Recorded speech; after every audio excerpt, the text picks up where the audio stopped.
అందరికీ నమస్కారం. శ్రీనివాస్ చెప్పే కథలకు మీ అందరికీ స్వాగతం. ఇప్పుడు మనం వినబోయే సీరియల్ 'జానకి విముక్తి' 32వ భాగం. రచన రంగనాయకమ్మ గారు. కాలితో ఈడ్చి తన్నిన మనిషి ముందు తన్నులు తిన్న మనిషి అంత లొంగుబాటుతనంతో కూర్చుంది అంటే, తన్నిన మనిషి వాగేదంతా అంత సహనంతో వింటోంది అంటే, చివరికి అసలు నాదే పొరపాటేమో అని అనుకుంటుందంటే దాని అర్థం ఏమిటి? ఏ సిద్ధాంతం ఆమెను అలా కూర్చోబెట్టింది?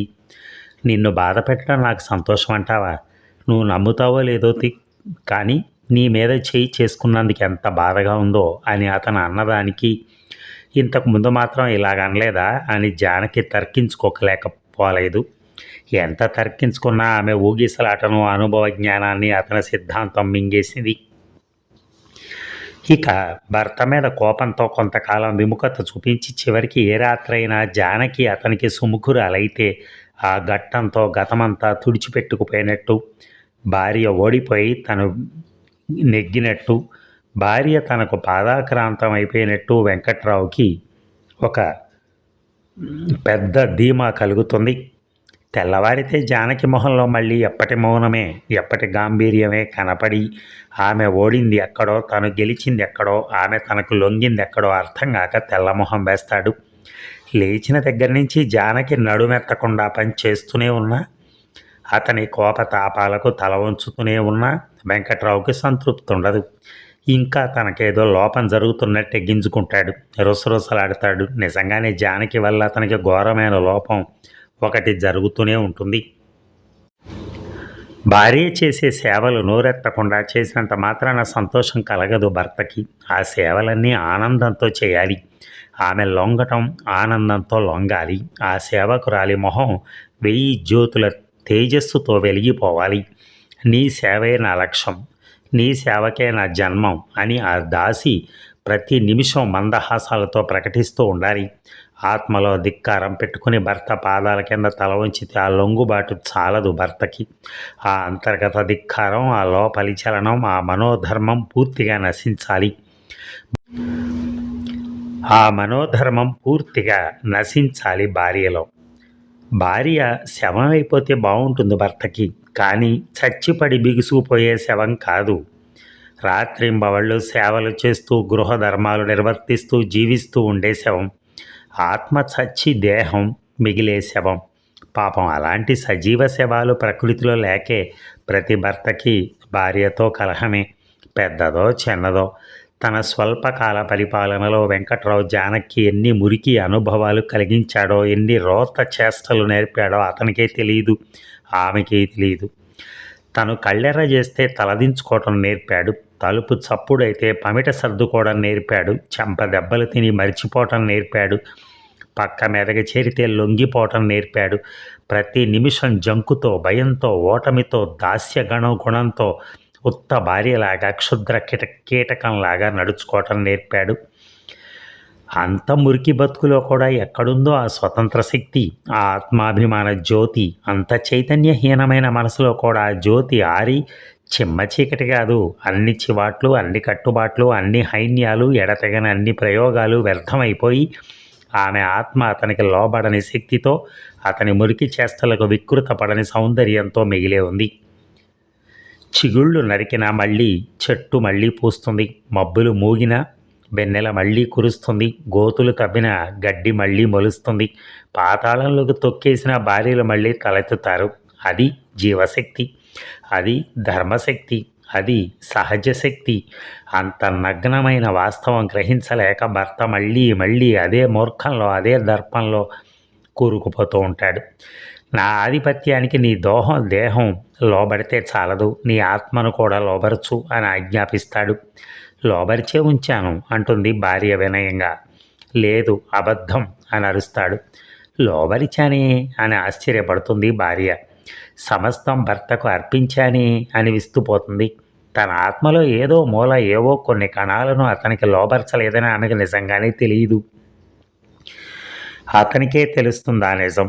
ఎదటి ఆత్మ తనకు పూర్తిగా లొంగలేదని, వంగలేదని. అది భర్త క్షోభ. భార్య ఆత్మలో ఎక్కడో కనపడని మూల వెలుగుతున్న స్వేచ్ఛా కిరణాన్ని మలిపేయాలని అతని నిరంతర ప్రయత్నం. ఎన్నటికీ అతని ప్రయత్నం సఫలం కాలేదు. ఆ ప్రయత్నాల్లో అతను సర్వనాశనమై అంతమైపోవటం తప్ప. వెంకట్రావు తలకాయ ఒక చీకటి గుహ. ఏ పగుల్లోంచో ఒక సూర్యకిరణం అందులో జొరబడబోతే చటక్కన తల తిప్పుకుంటాడు. చీకటికి అలవాటైపోయిన పిల్లి కళ్ళు అతనివి. కాంతిని చూసి మొహం చిట్లించుకుంటాడు. ఏ ప్రత్యేక క్షణంలో అయినా కొంచెం దారి తప్పి అలవాటు తప్పి కొత్తగా ప్రవర్తిస్తాడేమో అనుకుంటే అది భ్రమ. భార్య మీద ఎప్పుడూ పెత్తనం సాగాలి. తను భర్తనని అధికారినని నిద్రలో కూడా మర్చిపోలేడు. ఉత్త దుమ్ము బతుకు అతనిది. ఒక అమాయకమైన చిరునవ్వు, నిర్మలమైన మాట, ఆప్యాయమైన పలకరింపు, ఎదుటి వ్యక్తికి చొరవనిచ్చే మంచితనం ఇంతకాలం ఎరగడు. ఒక సంగీతం మీద ఇష్టం లేదు, ఒక సాహిత్యం మీద ఇష్టం లేదు. పిట్టలాగా, అణుకువగా, పువ్వులాగా నిర్మలంగా సేవలు చేసే భార్యలో మంచితనం గ్రహించలేడు. ఇద్దరి మధ్య పరిహాసాలు, స్నేహ ప్రసంగాలు ఎప్పుడూ లేవు. ఏ బలహీన క్షణాల్లో అయినా తనని తాను మరిచి స్త్రీతో సహజీవన మాధుర్యాన్ని అనుభవించే అపూర్వ క్షణాలు అతని జీవితం మొత్తానికే శూన్యం. జానకి చేసే శాంతమైన తిరుగుబాటికి అతను కొత్త ఉడుకుతాడు. ప్రతి పనిలోనూ ఆమె నిజాయితీ, ఆమె గాంభీర్యం, ఆలోచనల్లో ఆమె గాఢత్వం కనపడని శత్రువులై అతనికి కంపరం కలిగిస్తాయి. గంగబెర్రులెత్తిన ప్రవర్తనతో వాతావరణాన్నంతా చిందరవందర చేస్తాడు. అతని బుద్ధి సంకుచితం, దృష్టి సంకుచితం, మాట సంకుచితం, చేష్ట సంకుచితం. వ్యక్తే సంకుచితుడై తన జీవితానందాన్ని మరింత సంకుచితం చేసుకుంటాడు. ప్రేమ, స్నేహం, విరహం వంటి అనుభూతుల పరంపరకు అంధుడైన ఆ భర్తకు కలహానంతర సమాగమంతో ఏమీ ఆనందం రాదు, జ్ఞానం రాదు, అనుభవం రాదు. మళ్ళీ కలహం, కలహం వెంట కలహం, కలహం నుంచి కలహం, కలహం కోసం కలహం. ఒక్క చూపుతో, ఒక్క మాటతో, ఒక్క చేష్టతో మరుక్షణంలోనే ఆమెను ఘోరంగా గాయపరుస్తాడు. ఇక భార్య మొహంలో విషాదం, కళ్ళల్లో నీటి పొర అతనికి అపారమైన సంతృప్తినిస్తాయి. ఆమె కన్నీటికి కరిగే అంత మెత్తన కాదు అతని మనస్సు. ఆమె విషాదాన్ని గుర్తించి, ఆమె గాయాన్ని స్పర్శించి, జానకి ఎంత గాయం చేశాను, నీచుణ్ణి అని పరితాపం చెందే మృదుత్వం ఎరగదు అతని హృదయం. పైనుంచి తిరుగుబాట్లొచ్చి పడి అతన్ని ముంచెత్తవలసిందే గాని అతని లోపలి నుంచి జరిగే హృదయ పరివర్తన ఎన్నటికీ శూన్యం. ఎప్పట్లాగే ఉన్నాడు వెంకట్రావు. 1000 ఏళ్ల కిందటి భర్త ఎంత నిరంకుశుడో అంత నిరంకుశుడు అతను. 1000 ఏళ్ల నాటి భర్త ఎంత మూర్ఖుడో అంత మూర్ఖుడు అతను. అతని ఆలోచనలు అతని స్వార్థానికే పరిమితం. తనకు సౌఖ్యం కలిగితేనే అతనికి ఆనందం, తనకు సౌఖ్యం తగ్గితే ఉక్రోషమే. భార్య కదలటం, మెదలటం, కూర్చోటం, నుంచోటం అంతా తన కోసమే, తన ఇష్టం కోసమే. కిటికీ దగ్గర నుంచుంటే అక్కడ ఎందుకు నుంచున్నావు అంటాడు. మంచం మీద కూర్చుంటే అలా ఎందుకు కూర్చున్నావు అంటాడు. ఆలోచిస్తున్నట్టు కనపడితే ఎందుకు ఆలోచిస్తున్నావు అంటాడు. పుస్తకం చేతిలోకి తీసుకుంటే అస్తమానం పుస్తకాలేనా అని అంటాడు. తోడేలు జింకను అలాగే వెంటాడుతుంది. కూర్చోనివ్వదు, నుంచోనివ్వదు, గడ్డి ముట్టనివ్వదు, నీళ్లు తాగనివ్వదు. దాని వెంటబడి పరిగెత్తించి ఇక దాన్ని అలసట వచ్చేటట్టు చేసి నీరస పెట్టి స్పృహ తప్పించి మీద కురికి పేక కొరికి చంపేస్తుంది. వెంకట్రావు తోడేలంత నైపుణ్యంతో వేటాడుతున్నాడు జానకిని. ప్రేమ వినోదం అనుభవించే సంస్కారం లేని అతను భార్యతో వేట వినోదం అనుభవిస్తున్నాడు ప్రతి నిమిషం. ఇక ఒకరోజు సాయంత్రం వేళ జానకి కిటికీ దగ్గర నిలబడి తలదువ్వుకుంటూ వీధి వాకిట్లో పిల్లలు ఆడుకుంటూ ఉంటే చూస్తోంది. 2 కొత్త పిల్లలు కనపడ్డారు. పిల్లలిద్దరూ చందనపు బొమ్మల్లా ఉన్నారు. ఇంత అందమైన పిల్లలెవరు అనుకుంటూ విశాలాక్షి గారిని చిన్నాను పిలిచి, ఆ అమ్మాయిలు ఎవరు చిన్ని అని అడిగింది. మా సుశీల పిన్ని కూతుళ్ళు అని చెప్పింది చిన్ని. సుశీల పిన్ని వచ్చిందా? ఎప్పుడొచ్చింది అని ఆశ్చర్యపోయింది జానకి. ఇందాకే వచ్చింది. 4-5 నెలల నుంచి సుశీల అక్కగారింటికి రావటంలా, ఎలా వచ్చిందో అని ఆశ్చర్యపడి ఇన్నాళ్ళకు ఒప్పుకున్నాడన్నమాట అనుకుంది జానకి. జడ అల్లుకుని ఒకసారి వెళ్ళి సుశీలను చూడాలనుకుంది. సుశీలను చూసి 8 నెలల్లో 10 నెలల్లో అయింది. అసలు మొట్టమొదట సుశీలను చూసినప్పుడు ఇంత అందమైన వాళ్ళు ఉంటారా లోకంలో అనుకుంది జానకి. మళ్ళీ సుశీల వంటి మీద చెవిదిద్దులు తప్ప చిన్న మెత్తు బంగారం లేదు, పాత వాయిల్ చీర బొట్టు తప్ప ఏం అలంకారం లేదు. అంత అందం ఎలా వచ్చిందో ఆశ్చర్యం వేసింది జానకి. విశాలాక్షి ఎంత అందమైందనుకుంటే సుశీల దగ్గర విశాలాక్షి ఎలా తెలా పోయినట్టు అనిపించింది జానకి కళ్ళకి. మీ చెల్లి ఎంత అందమైందోనండి అని తర్వాత విశాలాక్షితో అంటే, అయ్యో దాని అందం ఇప్పుడేం చూసావు, పెళ్ళైన తర్వాత ఆడదానికి ఇంకేం అందం మిగులుతుంది అంది విశాలాక్షి. సుశీల ఒకప్పుడు ఇంకా అందంగా ఎలా ఉండేదో జానకి అర్థం కాల. చంద్రబింబంలోంచి వెన్నెల జారినట్టు సుశీల మొహంలో ఏమిటో ఆ కళ, ఆ కళ్ళు, ఆ కనురెప్పలు, చెంపలు, పెరిమలు సిరులొలకటం అంటారే అలా అనిపించింది జానకి. దేవుడి గుళ్ళో హారతి కళ్ళకద్దుకున్నట్టుగా సుశీల మొహం కళ్ళకద్దుకోవాలనిపించింది. సుశీల రూపం కళ్ళల్లో మెదులుతుంటే తొందరగా వెళ్ళి సుశీలను చూడాలని గబగబా జడ అల్లుకోవటం పూర్తి చేసింది. మళ్ళీ అంతలోనే గుర్తొచ్చి అక్కా చెల్లెళ్ళు ఏమన్నా మాట్లాడుకుంటున్నారేమో, కొంచెంసేపు ఆగి వెళ్దాం అనుకుంది. పిల్లలు ఆడుకుంటూ ఉంటే చూస్తూ అలాగే కిటికీ దగ్గర నుంచుంది. అంతలో గేటు దగ్గర ఒక ఆటో ఆగింది. ఒక మగతను దిగి గేటు బయట నుంచున్నాడు. వచ్చినవాడు లోపలికి రాడే అనుకుంది జానకి. పిల్లలు ఆట మానేసి గేటు బార్లా తీశారు. కొత్త పిల్లల్లో ఒక పిల్ల విశాలాక్షి గారింట్లోకి, అమ్మ నాన్నగారు వచ్చారే అని అరుస్తూ పరిగెత్తింది. ఇతను సుశీల భర్త అని జానకి ఆశ్చర్యంగా చూసింది. భార్యని పిల్లల్ని తీసుకెళ్ళటానికి ఆటో తీసుకొచ్చాడే, తను మాత్రం వదిన గారింట్లోకి రాడు కాబోలు అనుకుంది. సుశీల వెళ్ళిపోతుందేమో, ఒకసారి చూసొద్దామని జానకి అనుకుంటూ ఉండగానే సుశీల పరుగు లాంటి నడకతో ఆటో దగ్గరికి వెళ్ళింది. వెళ్ళిందో లేదో అతను మృగంలాగా మీద పడి దెబ్బలు కొట్టడం ప్రారంభించాడు. తన కన్ను చెదిరిందేమో అనుకుంది జానకి. గదిలోంచి వీధి గుమ్మంలోకి పరిగెత్తింది. చెల్లెలు వెళుతూ ఉంటే వాకిట్లో నిలబడి చూస్తున్న విశాలాక్షి కూడా కంగారుగా, అదేంటది దాన్ని కొడతారేమిటి అని కేకలేస్తూ గబగబా గేటు దగ్గరికి వెళ్ళింది. ఆటో డ్రైవర్ తెల్లబోయి చూస్తున్నాడు. పిల్లలందరూ బిక్క చచ్చిపోయి నుంచున్నారు. రోడ్డు మీద పోయేవాళ్ళు కూడా 4-5 నిలబడి చూస్తున్నారు. అతను సుశీలను ఎడాపెడా 10-15 దెబ్బలేసి తను వచ్చిన పని అయిపోయినట్టు ఆటో ఎక్కి కూర్చున్నాడు. పిల్లలిద్దరూ ఎక్కారు. సుశీల కూడా ఎక్కింది. ఆటో వెళ్ళిపోయింది. అంతా 2-3 నిమిషాల్లో జరిగిపోయింది. జానకి ఆవేశంతో వణుకొచ్చేసింది.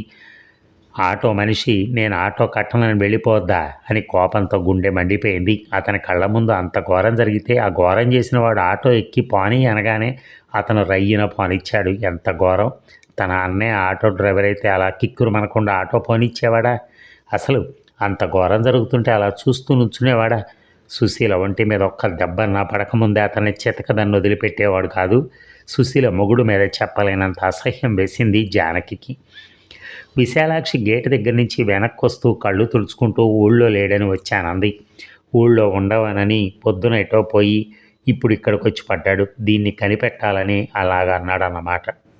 ఎంత పొగరైతే మాత్రం నడివీధిలో పట్టుకుని కొడతాడా? వాడికి బుద్ధి చెప్పేవాళ్ళు లేరమ్మా, కాల్చుకు తినేస్తున్నాడు దాన్ని అని వాకిట్లో నిలబడి వలవలా ఏడ్చేసింది. జానకి కూడా కళ్ళల్లో నీళ్లు తిరిగాయి. ఇంటికి తీసుకెళ్ళి ఇంకెంత రాద్ధాంతం చేస్తాడో ఈ పిల్లలు ఏం బెదిరిపోతారో. ఇప్పటికే పెద్ద పిల్లకు పిచ్చి వాలకం పడింది. తల్లిని కొట్టడం చూసిందంటే అది మతి లేనట్టు పడిపోతుందట. ఆ తల్లి పిల్లలు ఎందులో అన్న దూకుతేనే వాళ్ళకి చెర తప్పుతుందంటూ ఇంట్లోకి రాలేక ఇంకా గేటు వైపే చూస్తూ నుంచుంది విశాలాక్షి. జానకి నువ్వెలారా అని అత్త జానకిని లోపలికి పిలిచింది. జానకి లోపలికి రాగానే, నీకెందుకు ఆ గొడవలన్నీ, వాళ్ళ గోలేదో వాళ్ళు పడతారు, నువ్వెందుకు అక్కడ నుంచోటం, వాడికి తెలిస్తే ఏమన్నా అంటాడు అని అత్త రికం చేసింది. అత్త వద్దన్నందుకు మానలేదు కానీ విశాలాక్షి ఏడుస్తుంటే జానకి భరించలేనట్టుగా అయింది. మళ్ళీ వెళ్తే మళ్ళీ ఏడుపు వస్తుందేమోనని భయం వేసింది. ఒక్కతే గదిలో కూర్చుని దీర్ఘ ఆలోచనలో మునిగింది. సుశీల కంగారుగా భయంగా గేటు వైపు పరిగెత్తడం, అతను ఎద్దులాగా మీద కొరకటం, గేటు ముందు రోడ్డు మీద పోయే జనం ముందు జానకి ఒళ్ళంతా సిగ్గుతో చచ్చిపోయినట్టయింది. అతని వెనకాల ఎందుకు వెళ్ళాలి సుశీల? నేను రాను అని ఆటో ఎక్కకుండా ఉండకూడదు అని హఠాత్తుగా ఒక ఆలోచన తరంగం పరిగెత్తింది జానకి మనసులో. మరి ఏం చేస్తుంది వెళ్ళక అనే జవాబు జానకిని నిలువున కొంగదీసేసింది. 4 పిల్లలకి తల్లి 2 పూటలు తిండి పెట్టేవాళ్ళు లేరు. తల్లికి పిల్లకి అక్క ఉందంటే ఆవిడ బతుక్కే దిక్కు లేదు, ఇంకెవరున్నారు ఆదుకోవటానికి? తిండికి గుడ్డకి దిక్కు లేక బోలెడు మంది ఆడవాళ్ళు మొగుళ్ళ దగ్గర పడుంటారని విశాలాక్షి వాదిస్తే జానకి నచ్చేది కాదు. కాపురంలో ఇంకేదో పరమార్థం ఉందనిపించేది. పరమార్థమా వల్ల కాడ అని ఎంతో గట్టిగా అనిపిస్తుంది సుశీల గతి చూస్తే. ఎంత అందమైన మనిషి సుశీల! దేవతలకు ఉంటుందేమో అంత అందం. ఆ మనిషిని అంత దూరం నుంచి చూస్తేనే తన కళ్ళకేదో పండగలాగా అయింది. అలాంటి మనిషిని కొట్టాడంటే వాడు మనిషి అనుకోవాలా? లేకపోతే గొడ్డు అనుకోవాలా? భార్య అంత అందగత్తైనా విలువ ఉండదు. ఎంత గుణవంతురాలైనా విలువ ఉండదు. ఎంత చదువుకున్నదైనా విలువ ఉండదు. మరి దేనికి విలువిస్తారు భర్తలు? దేనికి విలువివ్వరు. భార్య బయటికి పోతుందేమో అని బెదురుంటే కదా నడివీధిలో పెట్టి తన్నిన అతని వెనకాలే బడికెళ్ళింది కదా! అలాంటి వాళ్ళకు విలువ ఇవ్వాల్సింది మాత్రం ఏముంది? కుక్క కూడా ఇంత హీన స్థితిలో ఉండదనిపించింది జానకి. కాపురంలో ఆడది ఇంత నిస్సహాయ స్థితిలో ఉందంటే ఆ సంగతి కొత్తగా తెలిసినట్టు అనిపిస్తోంది. ఈ నాగరిక స్త్రీలంతా అనాథ ప్రపంచంలో ఏ జీవరాశుల్లోనూ లేరు అని ఏ పుస్తకంలోనో చదివిన మాటలు గుర్తొస్తున్నాయి. స్త్రీ పురుషుడికి అన్ని విధాలా చాకిరీ చేస్తే ఫలితం ఏమిటి? ఆమెకు పురుషుడు ఏమిస్తాడు? తిండి, బట్ట. తెలివి గలవాడైతే కాసిన్ని నగలు, తనకిష్టం వచ్చినప్పుడు తన్నులో, ముద్దులో. స్త్రీ జీతం లేని బానిస. ఆమెకి జీతం ఏమిస్తారు? ఆమెకి తన్నకుండా గడ్డి బారేస్తారు. సమస్త జీవరాశులు తమ జీవనం తాము సంపాదించుకుంటూ ఉండగా లోకంలోకెల్లా ఒక్క స్త్రీ మాత్రం తన జీవనం కోసం పురుషుడి కాళ్ళు పట్టుకుని వేళ్లాడుతోంది. ఎన్నెన్ని మాటలో గుర్తొస్తున్నాయి. ఎంత దయతో రాశారో. చదివినప్పుడు కళ్ళు జిగేలుమన్నాయి. అంతలోనే మళ్ళీ చీకట్లు కమ్మాయి. ఏం నేర్చుకుంది తను అంతంత గొప్ప పుస్తకాల నుంచి? చెప్పాలంటే సుశీల కంటే తనే సిగ్గుమాలిన బతుకుతోంది. సుశీల వేరే దారి లేక అలా పడుంది. మరి తను సుశీల మీద ఎవరికన్నా జాలిస్తుంది కానీ తన మీద రోతే పుడుతుంది. సుశీల తన వెనకాల ఎందుకు వెళ్ళాలని తను ఎన్నిసార్లు అనుకుంది? తను చేసిన పని మాత్రం ఏమిటి? కాలి తన్నులు తిని నోరు మూసుకుని ఊరుకోలేదా? నడివీధిలో అవమానిస్తే 1, 2, 4 గోడల మధ్య అవమానిస్తే ఒకటినా? అవమానం తెలిసిన వాళ్ళకి ఎక్కడైనా ఒకటే. తను ఎంత సిగ్గుమాలిన బతుకుతున్నానని జానకి ఏనాడు ఇంత గట్టిగా అనిపించలేదు. ఇవాళ ఈ దృశ్యం కళ్ళబడేదాకా చిచి ఏ బతుకులివి అనే చీత్కారం కలిగింది. పిచ్చెత్తినట్టుగా అయింది ఆ క్షణాల నుంచి. వెంకట్రావు రాత్రి బాగా ఆలస్యంగా వచ్చాడు. రాగానే ఆడవాళ్లలో ఎంతెంత శంకిణీ వాళ్ళుంటారో ఇవాళ తెలిసింది అన్నాడు. ఏమిటని ఉత్సాహపడింది తల్లి. అతను చెప్పుకొచ్చాడు. సుబ్బారావు భార్య చస్తానని మందు మింగింది. తెలివి తప్పి పడిపోతే ఇరుగు పొరుగు వాళ్ళు ఆసుపత్రికి తీసుకుపోయారు. సుబ్బారావుకు ఫోన్ వస్తే నన్ను రమ్మన్నాడు. వెళ్ళాను. పొద్దున ఏదో కాఫీ దగ్గర గొడవ వచ్చి ఒక లెంపకాయ వేసేట అంతే. ఇతన్ని కంపెనీకి పోనిచ్చి అంత గొడవ చేసింది. ఇంకో గంట సేపు చూడకపోతే చచ్చేదే. ఎలాగో నానా తంటాలు బడి బతికించారు. సుబ్బారావుకు నుంచున్న పళ్ళంగా 800 వదిలింది. పోలీసులకు 500 ఇచ్చాడు. మందులకు 100 రూపాయలు అయింది. ఇంకేదో ఖర్చులకి ఇంకో 100 అయింది. నా జేబులో 150 ఉంటే కావాలని తీసుకున్నారు. అప్పుడే అయిందా? 1000 వదులుతాయి. తల్లి ఒకటే బొగ్గలు నొక్కుకోవటం. ఒక దెబ్బేసిన దానికి అంత పని చేయాలా అని 10 సార్లన్నా అంది. వెంకట్రావు చెప్పే సంగతి వింటూ జానకి కొయ్యబారిపోయింది. ఎంత బాధ కలిగితే అంత పని చేసిందో అనే మొదట మాట వినగానే అనుకుంది. 1000 రూపాయల ఖర్చు పడిందే అని ఏడుస్తున్నారు. ఆవిడ ప్రాణాలే వదిలేయటానికి సిద్ధమైందే. దానికి మాత్రం వాళ్ళకి చీమ కుట్టినట్టయినా లేదు. ఎవరు చచ్చినా అంతే, తను చచ్చినా అంతే, ఇలాగే చెప్పుకుంటారు. సాయంత్రం మన ఇంటి ముందు జరిగిన భాగవతం చూసావు కాదు అని తల్లి కొడుక్కి సుశీల సంగతి మనోహరంగా చెప్పుకొచ్చింది. దగ్గరికి రాగానే పెళ్ళాంలో దెబ్బ వేశాడే అనుకో, అప్పుడే వదిన గారు వెనక నుంచి తిట్లకు లంకించుకోవాలా? వాళ్ళ గొడవ ఈవిడికి ఎందుకు? వాళ్లే అనుకుంటారు, వాళ్లే ఊరుకుంటారు. మొగుడు పెళ్ళాలన్నాక కింద మీద పడతారు. పై వాళ్ళకెందుకంట? ఆయన వెళ్ళొద్దంటే అక్క ఇంటికి ఎందుకు వచ్చింది ఈవిడ అని వెంకట్రావు తన లా పాయింట్ తీశాడు. మొగుడొద్దన్న పని ఎందుకు చేయాలి? తన్నులు ఎందుకు తినాలి? 40 ఏళ్ళు కాపురం చేశాను కానీ ఒక్క రోజున కూడా ఒక్క దెబ్బ పడలేదు బాబు. అంత జాగ్రత్తగా మసులుకునేదాన్ని. మాలాగా కాపురాలు చేస్తారా వీళ్ళు? తన చెల్లెలు చేసిన దానికి తప్పు లేదు కానీ చెల్లెల్ని మరీ గేటు దగ్గర కొట్టడం తప్పు వచ్చిందట ఆ అబ్బకి. మరి దీని ఒక్కటే తిట్లు. ఆయన వెంటే వెనక్కొచ్చి వదిన గారిని కూడా తగలనిచ్చేవాడే. నేనైతే అలాగే చేద్దును. వెంకట్రావు మాటలు వింటే ఇతన్ని నేను ఇంతకాలం బొత్తిగా ఎరగను అనిపించింది జానకి. అతన్ని ఆశ్చర్యంగా చూసింది. ఏదన్నా గొడవలుంటే ఇంట్లో మాట్లాడకూడదా? బజార్లో పోట్లాడాలా అంటాడు అనుకుంది. పరువు అని మాటలు చెప్తారుగా, ఎప్పుడు బజార్లో పోట్లాట పెడితే పరువు పోదా? జానకి ఆ రాత్రి అతను పడుకున్న గదిలో పడుకోవాలంటే అసహ్యం కన్నా ఎక్కువ భయం వేసింది. తెల్లవారుల ఆలోచనలతో తల చిట్లిపోయింది. ఎప్పుడో కాసేపు నిద్రపడితే ఒక విచిత్రమైన కల ఒకటి వచ్చింది. గంగిరెద్దు వాళ్ళు సన్నాయి ఊతున్నారు. మూపురం నిండా రంగురంగుల గుడ్డలతో, కాళ్ళకు గజ్జెలతో గంగిరెద్దు ముందు కాళ్ళు మడిచి అయ్యగారికి దండం పెట్టి లేస్తోంది. తను పరికిణి కట్టుకున్న నాయనమ్మ పక్కన నిలబడి చూస్తోంది. అంతలోనే గంగిరెద్దు మాయమై తనే గంగిరెద్దులా మారింది. తనే ముందు కాళ్ళతో దండాలు పెట్టింది. మళ్ళీ అంతలోనే కుక్కలా మారింది. మనిషి మొహంతో మనిషిలాగే మాట్లాడుతోంది. కుక్క గంగిరెద్దు మనుషులు కుక్కను ఆడిస్తున్నారు. కుక్కతో గంతులు వేస్తున్నారు. ఇంకా ఏదేదో జరుగుతోంది. మెలకు వచ్చేసింది. లేచిన దగ్గర నుంచి జానకి ధ్యాసంతా ఆ కళ మీదే ఉంది. తను గంగిరెద్దులాగా కుక్కలాగా మారటం ఏమిటి? తలుచుకున్నప్పుడల్లా సిగ్గుతో చచ్చిపోయినట్టు అనిపించింది. మరి ఈ భాగం ముగిద్దామా? మళ్ళీ సాయంత్రం లోపల వీలైతే విందాం. Thank you.